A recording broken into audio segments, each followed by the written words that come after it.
துர்க்கையம்மன் பெரும்பாலான கோவில்களில் வடக்கு நோக்கியிருப்பார். இது ஒரு சாதாரண திசை அமைப்பு அல்ல. இதுக்கு பின்னால் ஆழமான ஆன்மீக அர்த்தமும் அதே சமயம் அற்புதமான விஞ்ஞான காரணமும் இருக்கு. இந்து சாஸ்திரங்களில் வடக்கு திசை வளம், வளர்ச்சி, நல்ல நேரம் வரச் செய்யும் திசை. ஏனென்றால் அது குபேரன் திசை. அந்த திசையையே நோக்கி அமர்ந்து இருக்கும் துர்க்கையம்மன் தன் பக்தர்களுக்கு அதிர்ஷ்டம், நிதி வளம், குடும்ப நலம் எல்லாம் தருவாள் என்று நம்பப்படுகிறது. பக்தர்கள் சொல்லும் அனுபவம், வடக்கு நோக்கும் அம்மன் சன்னதிக்குள் நுழைந்தாலே சிரமங்கள் தளருது, மனம் அமைதி ஆகுது. அது வெறும் பக்தி இல்ல, அந்த திசை விடும் சக்தி. இப்போ விஞ்ஞானத்தில் பார்க்கலாம். நம் பூமி ஒரு பெரிய காந்த பந்து மாதிரி.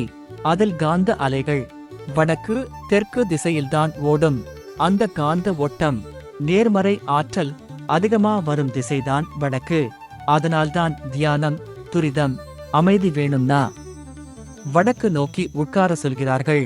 வடக்கு திசையில் உடம்பு நிற்கும் போது உடலுக்குள்ளே இருக்கும் மன அழுத்த ஹார்மோன்கள் இயற்கையாகவே குறையும்.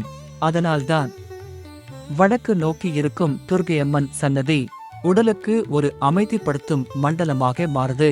அங்கே 2 நிமிஷம் நின்றதுமே மன அமைதி, உள்ளே ஒரு நேர்மறை உணர்வு வருகிறது. இதெல்லாம் விஞ்ஞானம் செய்து விளைவை நிரூபிக்கிறது. ஆனா ஏன் துர்க்கை அம்மன் வடக்கு நோக்கி வைக்கப்படுறாங்க? அதற்கும் ஒரு ஆற்றல் காரணம் இருக்கு. துர்க்கை அம்மன் ஒரு அக்னி சக்தி, உயர்ந்த அக்னி சக்தி கொண்ட தெய்வம்.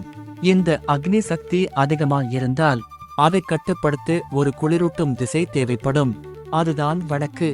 வடக்கு திசை அக்னி ஆற்றலை பேலன்ஸ் பண்ணி அம்மன் சக்தியை பக்தர்களுக்கு நிம்மதியோட சேர்க்கும் திசை. இதான் வாஸ்து சாஸ்திரத்தோட ஆற்றல் தர்க்கம். அப்படி பேலன்ஸ் ஆனதால்தான் வடக்கு நோக்கி இருக்கும் துர்க்கை அம்மன் அருகே நின்றாலே நமக்கு நிம்மதி மற்றும் சக்தி இரண்டும் ஒரே நேரத்துல ஃபீல் ஆகுது. தெய்வீகமானாலும் விஞ்ஞானமானாலும் ஒரே ஒரு முடிவுதான், வடக்கு திசை. அம்மனின் சக்தியை வளமாக, நிம்மதியாக, வெற்றியாக மனிதனுக்கு சேர்க்கும் பாதை வடக்கு நோக்கும் துர்க்கை அம்மன். வாழ்க்கையில் நல்ல நேரத்தை திறந்து தடைகளை தள்ளி அதிர்ஷ்டத்தையே நம்ம பக்கம் இழுக்கும் வரம் காக்கும் சக்தி. துர்க்கை அம்மன் வடக்கு நோக்கி இருப்பது ஒரு திசை அமைப்பு அல்ல, பக்தரின் வாழ்க்கையை வடத்துக்கு இழுக்கும் அம்மன் சக்தியின் ரகசிய திசை. வீடியோ பிடித்து இருந்தால் லைக் மற்றும் ஷேர் பண்ணுங்க, மறக்காம சப்ஸ்கிரைப் பண்ணுங்க.